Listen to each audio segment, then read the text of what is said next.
নির্মল স্বনির্ভর দলের শংসাপত্র প্রদান কর্মসূচি পঞ্চায়েত অফিসের নির্দিষ্ট কক্ষে। স্বনির্ভর গোষ্ঠীর যে সমস্ত মহিলাদের বাড়িতে শৌচাগার রয়েছে সেই সমস্ত গোষ্ঠীর মহিলাদের সংবর্ধনা জানানো হলো।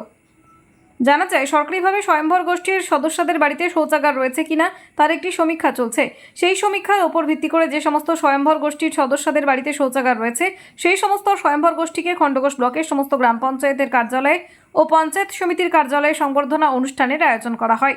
বিভিন্ন পঞ্চায়েতের পাশাপাশি খণ্ডঘোষ ব্লকের খণ্ডঘোষ পঞ্চায়েতের পক্ষ থেকে পঞ্চায়েতের সভাকক্ষে সংবর্ধনা সভার আয়োজন করা হয়।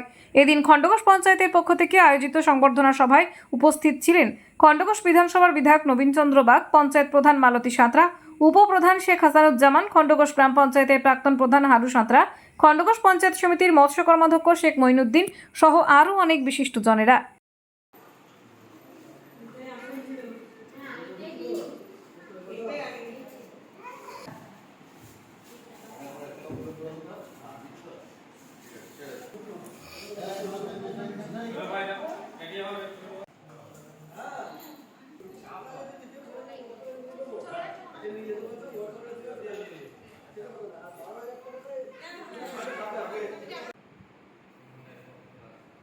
তারা বলেছে এবং এই সভাটা কিন্তু আমি আমার থাকার কথা নয়, আমি তো একটা সভায় এসেছিলাম, বুঝলাম। এবং আজকের যে সভাটা মূলত আপনাদের সঙ্গে করতে বলেছে পঞ্চায়েতের প্রধান এবং সমস্ত পশ্চিমবাংলা জুড়ে, এটা হচ্ছে যে আমরা বিগত কয়েক বছর ধরে দেখছি আমাদের সরকার মিশন নির্মল বাংলা যে প্রকল্প, সেই প্রকল্পের মধ্য দিয়ে আমাদের সমস্ত গ্রামের প্রতিটি পরিবারে সুলভ মূল্যের একটা শৌচালয় করতে পেরেছিল। সেই শৌচালয় করতে গিয়ে আমাদের অনেক হয়তো ছুটি ছিল বা সেই জায়গায় আমরা সবটা করতে পারিনি, কিন্তু মুখ্যমন্ত্রী মমতা বন্দ্যোপাধ্যায় মিশন যেটা হচ্ছে যে সবাই মানে সকল পরিবারে কিন্তু সেটা পৌঁছাতে হবে। আমরা বিগত আমরা প্রায় 30 বছর পিছিয়ে যাই, সেই সময় দেখবেন যে মানে আমাদের গ্রাম বাংলায়, বিশেষত আমাদের গ্রাম বাংলায় যে আমাদের বাড়ির যারা আমাদের সব থেকে মনে করি যে আমাদের লজ্জা হচ্ছে নারীর ভূষণ, সেই মেয়েরাই কিন্তু আমাদের মাঠে পায়খানা করতে যেত বা তাদের প্রাথমিক যে কাজ সকালে তারা করতে যেত। সেটা যেমন আমাদের একটা দৃষ্টিভঙ্গি লাগতো এবং গ্রামের যারা মানুষ ছিলেন তারাও কিন্তু সেটা খারাপ চোখে নিত।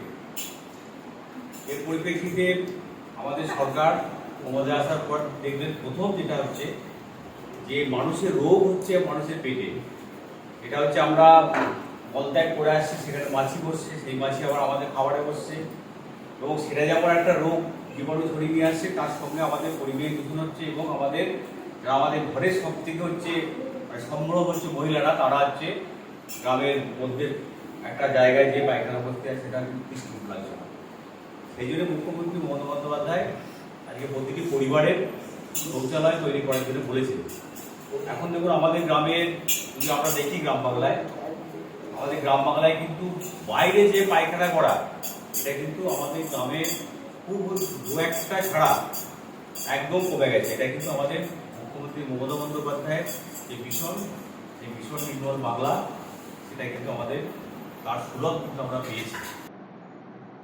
দেখুন, আমাদের রাজ্যের মাননীয় মুখ্যমন্ত্রী, বিশ্বজয়ী মুখ্যমন্ত্রী মমতা বন্দ্যোপাধ্যায় বাংলার প্রতিটা মানুষের জন্য বিভিন্ন ধরনের স্কিম চালু করেছেন, প্রকল্প চালু করেছেন। যে প্রকল্পগুলো বাংলার মানুষ পাচ্ছেন, তার সুবিধা ভোগ করছেন। এক এক করে বলতে গেলে সারা দিন চলে যাবে। লক্ষ্মীর ভাণ্ডার থেকে শুরু করে কন্যাশ্রী, রূপশ্রী থেকে শুরু করে কৃষক বন্ধু থেকে শুরু করে স্বাস্থ্য বীমা থেকে শুরু করে বিভিন্ন ধরনের কর্মসূচি আমাদের মাননীয় মুখ্যমন্ত্রী, রাজ্যের মুখ্যমন্ত্রী এবং বিশ্বজয়ী মুখ্যমন্ত্রী মমতা বন্দ্যোপাধ্যায় সেই প্রকল্পগুলো তৈরি করেছেন এবং সাথে সাথে আমাদের সারা বাংলাকে নির্মল বাংলা ঘোষণা করেছেন।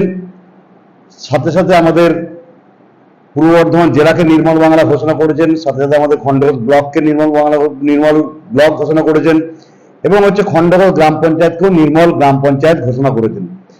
তো সেই সূত্রে আমাদের মাননীয় মুখ্যমন্ত্রী মমতা বন্দ্যোপাধ্যায় আর একটা নির্দেশ দিয়েছেন যে যারা মহিলা স্বয়ম্ভর গোষ্ঠী করেন তাদের মাধ্যমে, যে যারা মহিলা স্বয়ম্ভর গোষ্ঠীর সঙ্গে যুক্ত তাদেরকে বিভিন্ন কর্মসূচি, বিভিন্ন সহযোগিতা মাননীয় মুখ্যমন্ত্রী মমতা বন্দ্যোপাধ্যায় দপ্তর থেকে করে যাচ্ছেন এবং সেই গ্রুপের সঙ্গে যারা যুক্ত যে 10 জন করে সদস্য গ্রুপে থাকে তাদেরকে প্রত্যেককেই দেখে নিতে বলেছেন যে তাদের প্রত্যেকের বাড়িতে স্যানিটেশন আছে কিনা। যেহেতু নির্মল খণ্ডঘোষ গ্রাম পঞ্চায়েত ইতিমধ্যে ঘোষণা হয়ে গেছে, তা আমাদের যারা গ্রুপের মহিলারা আছেন তাদের কিন্তু প্রত্যেকের বাড়িতে সেই শৌচাগার নির্মাণ হয়েছে মাননীয় মুখ্যমন্ত্রী মমতা বন্দ্যোপাধ্যায়ের তহবিল থেকে। তো সেই জন্য আজকের একটা কর্মসূচি আমাদেরকে দিয়েছিলেন যে যারা নির্মল মিশন বা নির্মল বাংলা যাদের ঘোষণা হয়েছে তাদের সঙ্গে যারা যুক্ত হয়েছেন, যাদের বাড়িতে বাড়িতে শৌচাগার তৈরি করেছেন সরকারি সহায়তায়, তো সেই ধরনের গ্রুপ যতগুলো আছে তাদেরকে একটা শংসাপত্র দিয়ে তাদেরকে সম্মান জানানোর কথা মুখ্যমন্ত্রী মমতা বন্দ্যোপাধ্যায় ঘোষণা করেছেন। তো সেই সম্মান এবং তাদেরকে সেই সংবর্ধনা আমাদের খণ্ডঘোষ গ্রাম পঞ্চায়েতের পক্ষ থেকে তাদেরকে দেওয়া হয়েছে। এবং আমাদের সকলের প্রিয় জনপ্রিয় বিধায়ক, যিনি সব সময় সর্বদাই মানুষের সাথে থাকেন, মানুষের পাশে থাকেন, মানুষের সুখে দুঃখে সবসময় থাকেন, খণ্ডঘোষ বিধানসভার জনপ্রিয় বিধায়ক মাননীয় নবীন চন্দ্র বাগ মহাশয়, উনি এই কর্মসূচিতে সামিল ছিলেন। যে মাননীয় মুখ্যমন্ত্রী মমতা বন্দ্যোপাধ্যায় যে প্রকল্প আমাদেরকে দিয়েছেন, যে কর্মসূচি আমাদেরকে দিয়েছেন, যিনি প্রত্যেকটা দিন সেই কর্মসূচিগুলোকে নিয়ে 17টা অঞ্চলের বিভিন্ন জায়গায় উনি ছুটে বেড়ান, সেই বিধায়ক সাহেব উনি উপস্থিত ছিলেন আমাদের এই খণ্ডঘোষ গ্রাম পঞ্চায়েতে। উনি উপস্থিত থেকে আজকে যেই স্বয়ম্বর গোষ্ঠীর মহিলাদের হাতে শংসাপত্র তুলে দিলেন এবং গ্রাম পঞ্চায়েতের পক্ষ থেকে তাদেরকে ফুলের স্তবক দিয়ে সংবর্ধনা দেওয়া হয়েছে। সেই সংবর্ধনা উনি থেকে এবং আমাদের গ্রাম পঞ্চায়েতের প্রধান সম্মানীয়া মালতী সাঁতরা মহাশয়া উনি উপস্থিত ছিলেন, আমাদের পঞ্চায়েত সমিতির কর্মাধ্যক্ষ শেখ মঈনুদ্দিন উপস্থিত ছিলেন এবং আমাদের গ্রাম পঞ্চায়েতের যারা সদস্যবৃন্দ আছেন সকলেই উপস্থিত ছিলেন এবং আমাদের যারা এই এলাকার এই গ্রাম পঞ্চায়েতে যারা নেতৃত্ব দেন বিভিন্ন বুথের থেকে যারা আছেন সেই নেতৃত্বরা উপস্থিত ছিলেন। সকলে মিলে উপস্থিত থেকে আমাদের এই গ্রাম পঞ্চায়েতের পক্ষ থেকে তাদেরকে সংবর্ধনা দেওয়া হয়েছে। আজকে আমরা আমাদের যেহেতু নির্দেশ দিয়েছিলেন যে তাদেরকে যে সংবর্ধনা দিতে গেলে যে শংসাপত্রটা প্রয়োজন, সেই শংসাপত্রগুলো সমস্তগুলো এসে পৌঁছায়নি।